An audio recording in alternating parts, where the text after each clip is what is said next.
soit honoré, soit magnifié. Dans le nom de Jésus. Amen. Amen. Amen. Amen. Donc nous restons debout, nous allons lire la parole de Dieu qui est consignée dans le livre d'Ésaïe.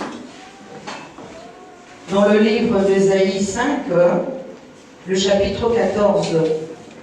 Si quelqu'un se trouve à la page, peut nous faire cette lecture rapidement. Ésaïe 5, le verset 14. Ésaïe 5, le verset 14.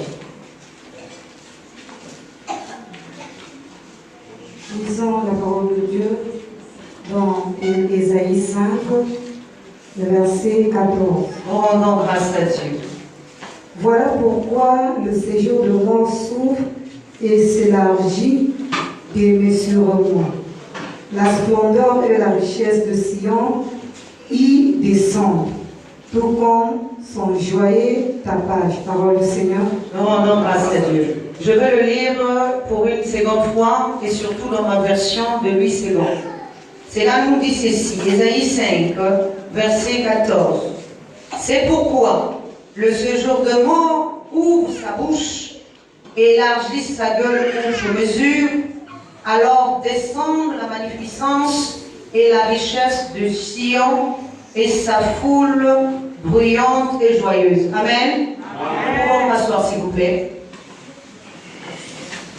Amen. Amen. Est-ce que nous pouvons acclamer pour la parole de Dieu?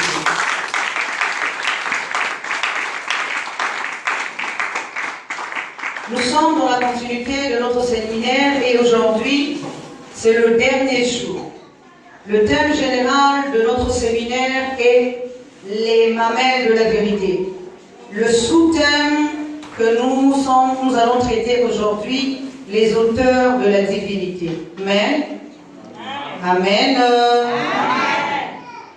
La parole de Dieu nous dit dans ce passage que nous venons de lire, c'est pourquoi le séjour de mort ouvre sa bouche, élargit sa gueule outre mesure, alors descend la magnificence et la richesse de Sion et sa foule bruyante et joyeuse. Amen.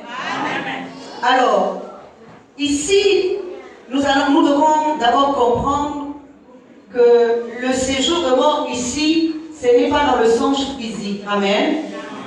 Amen. Amen. Parce que ici, on s'adresse à l'esprit de l'homme qui est mort. Amen. Et c'est lorsque, à l'intérieur de l'homme, que tout est éteint, que tout est devenu obscur, que tout est devenu noir, c'est là que Dieu va faire descendre sa magnificence. C'est là que Dieu fait descendre sa gloire. C'est là que Dieu fait descendre sa connaissance. La parole de Dieu nous parle de Sion. Or, Sion, c'est une montagne. Et la parole de Dieu nous parle de deux sortes de montagnes. La montagne de Sinaï et la montagne de Sion. Amen. La montagne de Sinaï, c'est là où Moïse était monté et il était allé chercher les tables. Mais la montagne de Sion, c'est là où le Seigneur a fait une promesse et c'est là où il a indiqué qu'il abreuvera tout le monde. Amen. Amen. Amen. C'est là-bas, c'est sur cette montagne. Ce n'est pas une montagne physique, mais c'est une connaissance. Amen. Amen. Amen. C'est une connaissance. Amen. Alors, lorsque tout est éteint dans l'homme, c'est là que Dieu fait descendre toute la connaissance des cieux pour venir maintenant éclairer chaque parcelle de l'homme afin que l'homme reçoive la vie. Amen. Amen. Pourquoi? Parce que le séjour de mort a élargi sa bouche, a élargi sa gueule outre mesure pour recevoir tout l'esprit de l'homme dans sa quantité, dans sa largeur et dans tous les sens. Amen. Est-ce que nous sommes en train de comprendre? Amen. Alors, avant que nous puissions avancer, nous allons encore lire dans le chapitre Jean, dans le chapitre 13, le verset 1 à 5. pour que nous puissions comprendre ce que je vais dire dans la suite. La parole de Dieu nous dit dans ce passage, à partir du premier verset, avant la fête de Pâques, Jésus, sachant que son heure était venue de passer de ce monde au Père, et ayant aimé les siens qui étaient dans le monde, mit le comble à son amour pour eux. Pendant le souper, lorsque le diable avait déjà inspiré au cœur de Judas Iscariote, fils de Simon, le dessein de le livrer, Jésus lui savait que le Père avait remis toutes choses entre ses mains, qu'il était venu de Dieu et qu'il s'en allait à Dieu. Se leva de table, ôta ses vêtements et prit un linge dont il s'essaignit. Ensuite, il versa de l'eau dans un bassin et il se mit à laver les pieds des disciples et à les essuyer avec le linge dont il était saint. Amen. Nous acclamons cette parole. Amen. Cette parole, je l'ai toujours intitulée le repas final. Amen. Amen. Je l'ai toujours intitulée l'ultime compréhension. Amen. Amen.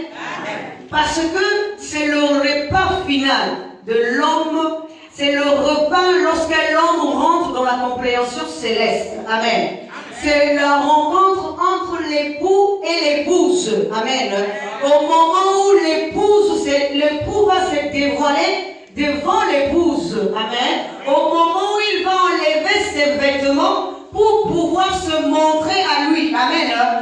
Ou devant l'épouse. Amen. Est-ce que nous sommes en train de comprendre? Le vêtement ici représente justement la partie terrestre que le Seigneur laisse pour entrer dans la partie céleste afin de se dévoiler entièrement devant l'homme. Amen. Afin de se dévoiler entièrement devant l'épouse. Amen. Afin que l'épouse puisse recevoir ce que lui, il connaît. Amen. Et c'est cela le dernier repas. Amen. Est-ce que nous sommes en train de comprendre? Parce que ici, c'est quand on mange, c'est la connaissance. Amen. C'est quand on mange ici, c'est la compréhension. C'est quand on reçoit ici, c'est la lumière. Amen. Il ne s'agit pas de manger dans le sens physique, mais il s'agit de manger dans le sens spirituel, de rentrer dans la parfaite compréhension. Et donc, c'est cela qui est l'ultime repas. Amen. Pour notre esprit. Lorsque l'esprit descend et qu'il commence à se dévoiler à l'homme. Amen. Amen. C'est à ce moment-là que l'homme commence à voir plus clair dans son entendement. Amen. Amen. Alors, suite à ça, nous devons comprendre que parmi, au moment de ce repas, amen, au moment de ce repas, Jésus a dit quelque chose à Judas. Parce que tous les corps étaient réunis. Tous les disciples étaient réunis. Mais il a dit quelque chose à Judas. Fais ce que tu as à faire. Amen. Il a dit à Judas, fais ce que tu as à faire. Pourquoi? Parce que Judas ici représente le corps terrestre. Amen. Or, le corps terrestre, s'il ne meurt pas, il ne peut pas sortir de corps spirituel. Est-ce que nous sommes en train de comprendre? Et ce n'est pas dans un sens physique que le corps terrestre va mourir. Amen. Car le corps terrestre ici, ce n'est pas le corps physique. Amen. Mais le corps terrestre également est un corps spirituel qui est représenté par la partie extérieure de l'homme. Amen. Amen. Mais le corps spirituel, amen, c'est celui-là qui sort après la mort. Est-ce que nous sommes en train de comprendre? Amen. Amen. Je vais le dire autrement. Amen. Si il n'y a pas de trahison, il n'y a pas également l'ascension de Jésus. Est-ce que nous sommes en train de comprendre? S'il n'y a pas de trahison, Jésus non plus ne sort pas de son corps. Amen. Jésus non pas ne naît pas de son corps. Amen. Il ne sort pas de son corps. Ce qui représente ici que le corps terrestre va mourir pour laisser la place au corps céleste de grimper, de monter. Est-ce que nous sommes en train de comprendre? Amen. Si le corps terrestre ne meurt pas, le corps spirituel non plus ne renaît pas. Amen. Amen. Il faut que le côté terrestre meure. Or, le côté qui doit mourir ici, c'est la nature. Amen. Et cette nature, lorsqu'elle va mourir, elle va laisser apparaître maintenant la nature spirituelle. Amen. Mais pour cela, il faut qu'il y ait une sorte de trahison. Amen. Est-ce que nous sommes en train de comprendre? Amen. Il faut qu'il y ait une sorte de trahison. Pourquoi? Parce que Jésus doit naître des entrailles. C'est comme si, une fois j'ai fait cette prédication ici. Amen. Amen. Et j'avais expliqué qu'il est dit dans la parole de Dieu que Jésus naîtra de Juda, terre de Bethléem. Et Juda ici, amen, c'est à cause de Juda que Jésus prend son ascension. Est-ce que nous sommes en train de comprendre? Et Juda représente celui qui fait naître spirituellement Jésus, celui qui fait éclore Jésus du corps terrestre. Est-ce que nous sommes en train de comprendre? C'est celui-là qui fait éclore Jésus du corps terrestre. Donc il faut qu'il y ait une trahison pour que Jésus puisse naître du corps terrestre pour aller vers le corps céleste.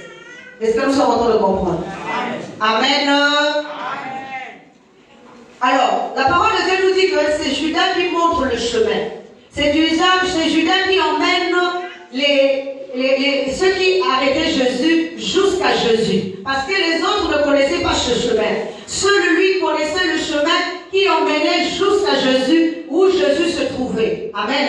Et c'est pour ça qu'il est arrivé jusque là-bas, et pour qu'il puisse éclore de son corps terrestre. Amen. Amen. Maintenant, avant d'arriver à ce stade, nous devons d'abord comprendre une chose. Amen. L'homme a plusieurs vies. Amen. Dites Amen. L'homme a plusieurs vies. Amen. L'homme n'a pas seulement une seule vie. Amen. Au-dedans de lui, il a plusieurs vies qui sont représentées également par les corps. Amen. Et il est au total de ces vies-là, cela est représenté par le chiffre 33. Amen.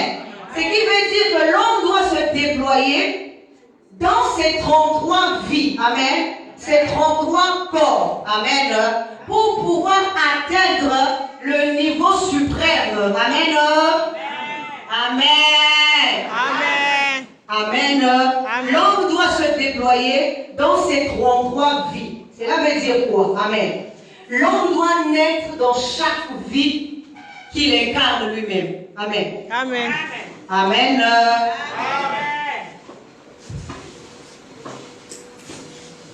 Amen.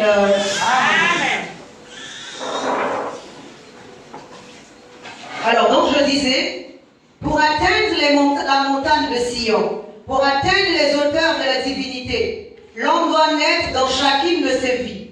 Et chacune de ces vies représente des corps intérieurs. Et ces corps, il y a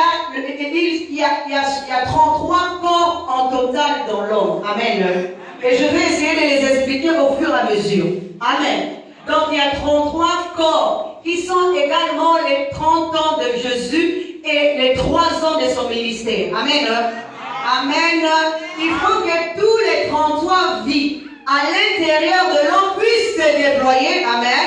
Puissent s'ouvrir afin que l'homme atteigne réellement sa suprématie. Amen. Est-ce que nous sommes en train de comprendre? Alors, nous allons commencer à comprendre. À l'intérieur, l'homme a 3 niveaux. Amen. Le niveau intérieur, le niveau extérieur et le niveau suprême. Amen. Mais à chacun de ces niveaux, à l'extérieur, il y a aussi 12 compréhensions. Amen. Amen. Alors, dans ces 12 compréhensions, nous allons après les comprendre au fur et à mesure. Qu'est-ce que cela veut dire, les compréhensions-là? Amen. Amen. Nous avons les 12 compréhensions de la partie extérieure.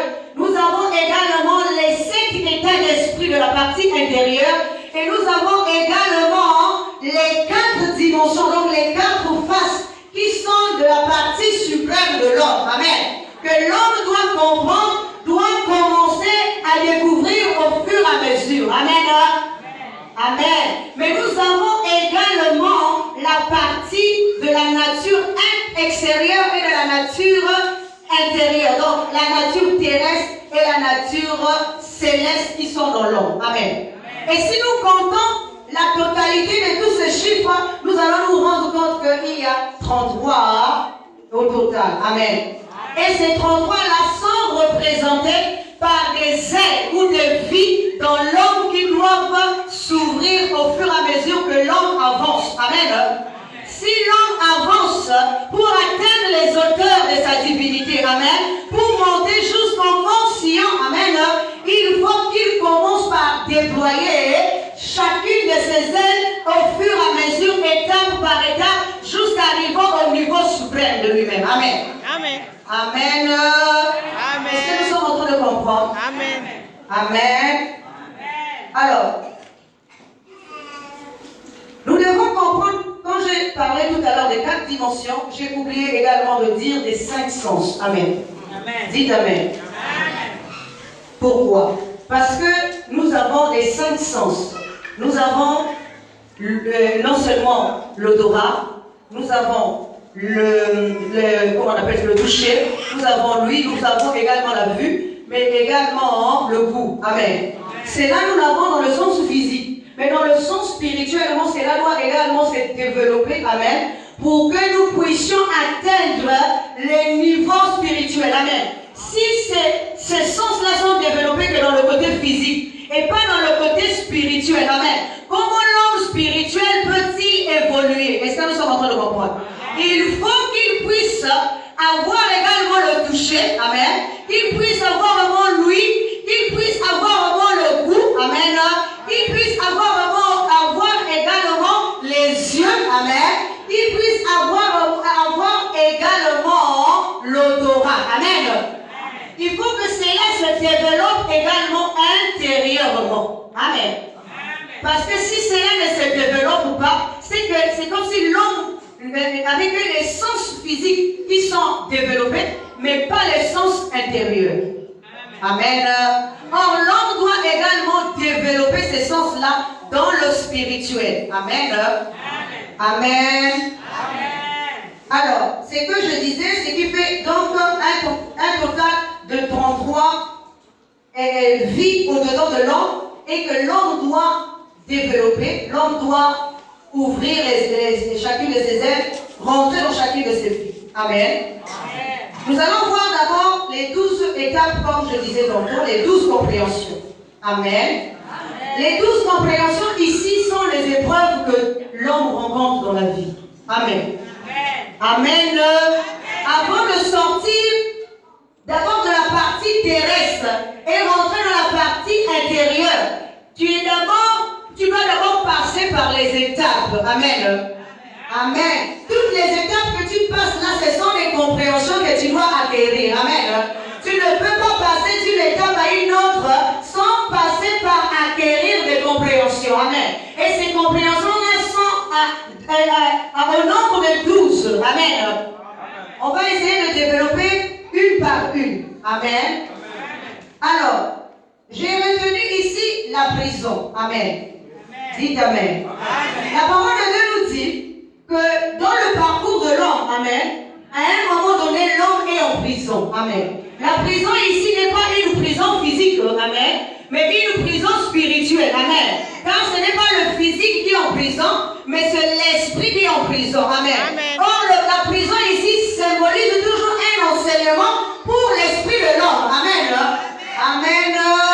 Parce qu'il pousse l'homme à sortir de cette prison. L'homme doit comprendre pourquoi il est en prison. Amen. Et pourquoi il doit faire le nécessaire pour sortir de cette prison. Amen.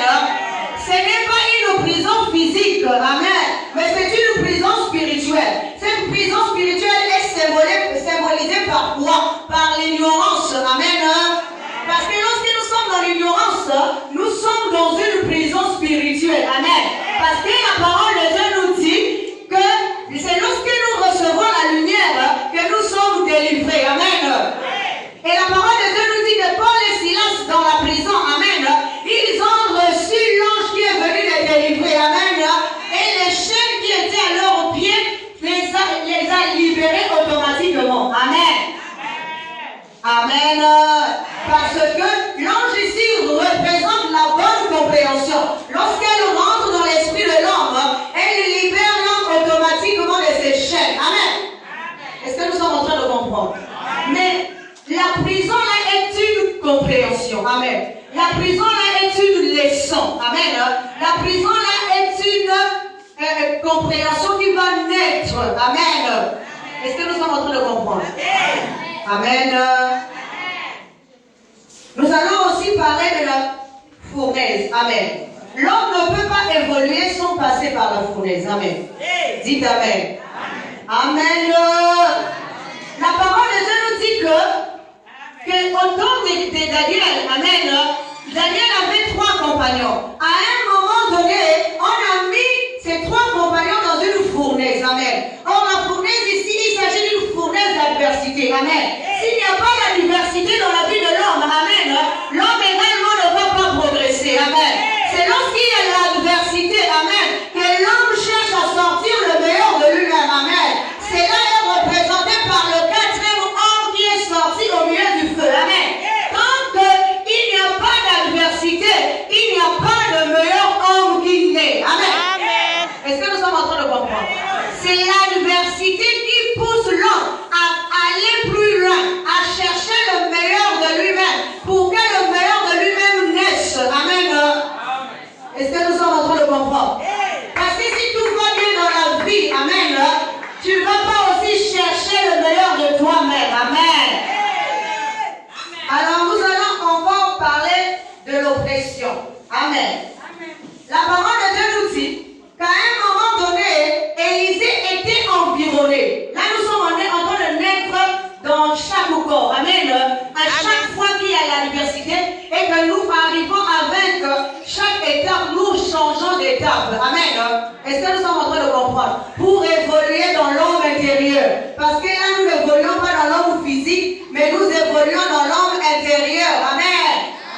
Oui, la parole de Dieu nous dit qu'à un moment donné, Élisée était avec son serviteur.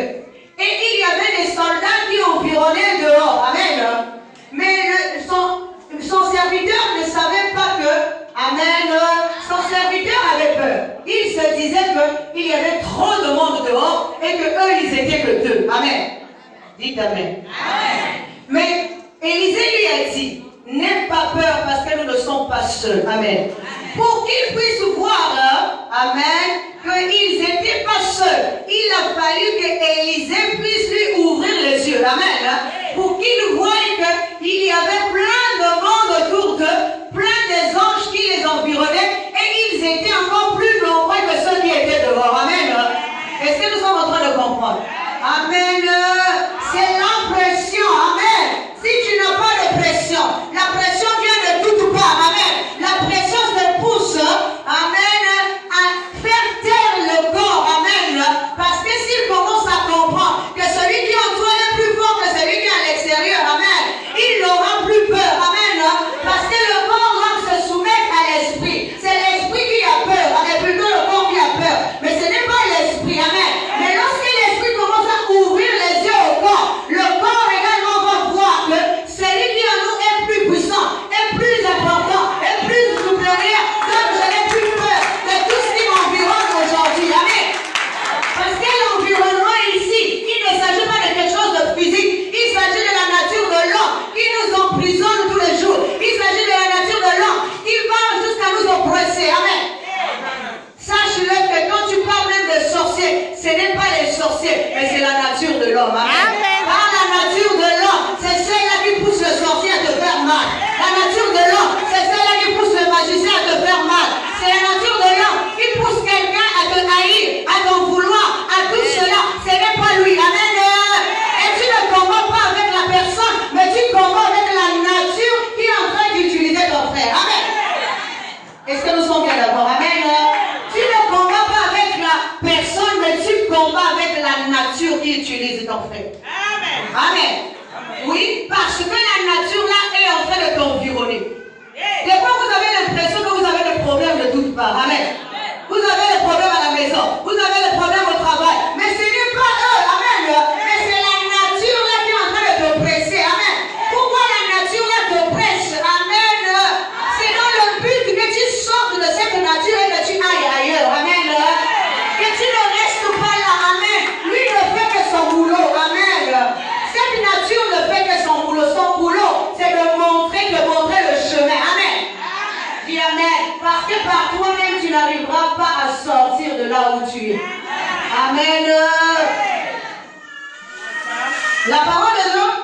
Alors nous allons parler 4 La marche. Amen. Dites amen. La marche est importante dans la vie de l'homme. La décision. Amen. Parce que tant qu'on ne prend pas les décisions de quitter un endroit pour aller à un autre endroit, amen, nous allons demeurer toujours à cet endroit-là. Amen.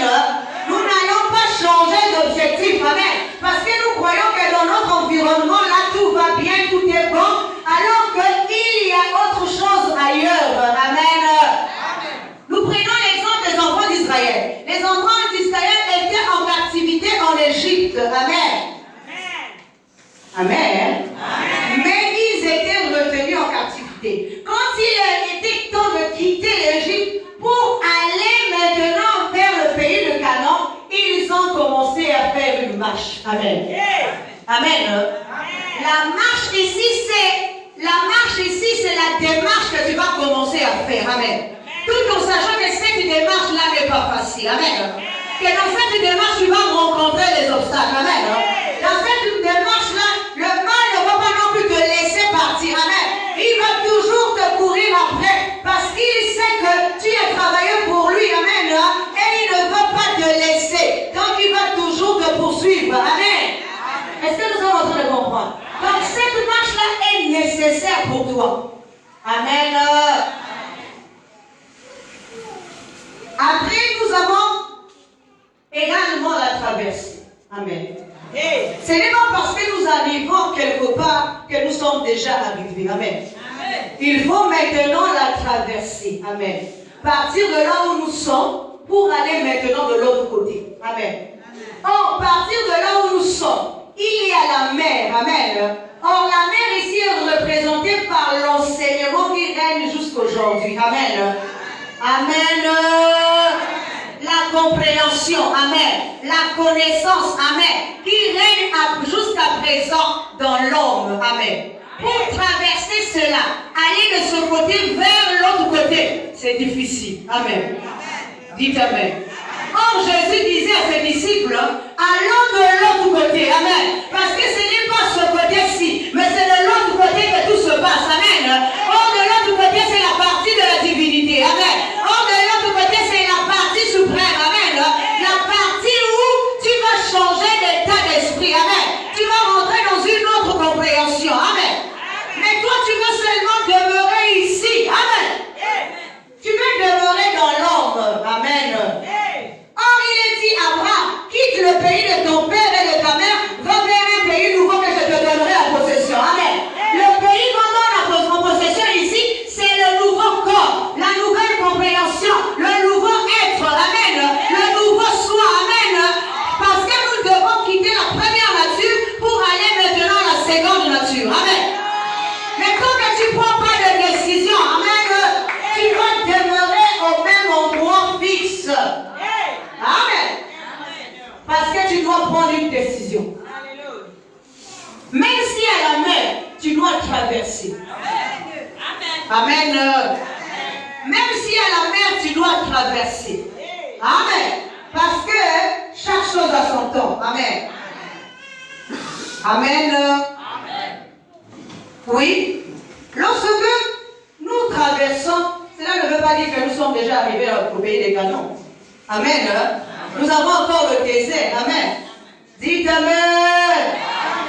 Mais sachant que chaque fois que nous sommes en train de passer l'étape, nous sommes en train de faire naître la vie, les vies au-dedans de nous. Amen. Cela est en train d'éclore parce que nous sommes en train de prendre possession de chaque pays, de chaque endroit, de chaque parcelle de notre vie. Amen. Cela doit s'ouvrir au fur et à mesure. Amen. Lorsque nous arrivons au désert, amen, c'est là que tout vieil homme doit tomber. Amen. Dis amen. Amen. Parce qu'on ne rentre pas dans le pays de Canaan avec le vieil homme. Amen. Est-ce que nous sommes en train de comprendre? Tu peux trimballer ton vieil homme de partout. Mais lorsque tu arrives dans le désert, il faut que le vieil homme tombe. Amen. Il qu'il reste. Amen. Dieu ne fait pas dans la quantité. Amen. Mais Dieu fait dans la différence. Amen. Et la différence ici, c'est le reste de l'homme. Amen. Le meilleur de l'homme qui doit rentrer dans le pays de Canaan. Ce n'est pas l'ancien toi qui rentrera dans le pays de Canaan, mais c'est le nouveau toi. L'homme renouvelé à l'intérieur de toi, qui doit maintenant rentrer dans le pays de Canaan. Amen. Mais il faut que l'ancien homme tombe dans le désert. Dis amen. C'est pour ça que quelquefois nous voyons, quand nous avons commencé à prier, beaucoup de gens disent, mais moi depuis que j'ai commencé à prier, c'est là que je souffre. Amen. Dis amen. Mais c'est normal que tu puisses souffrir parce que tu dois passer dans le désert. Amen. Pour que les plumes de l'ancien homme puissent passer. Amen. Pour que tu rentres, tu fasses sortir les nouvelles plumes de l'homme nouveau. Amen. Mais toi, en général, l'homme chrétien n'aime pas ce passage. Amen. En général, l'homme chrétien n'aime pas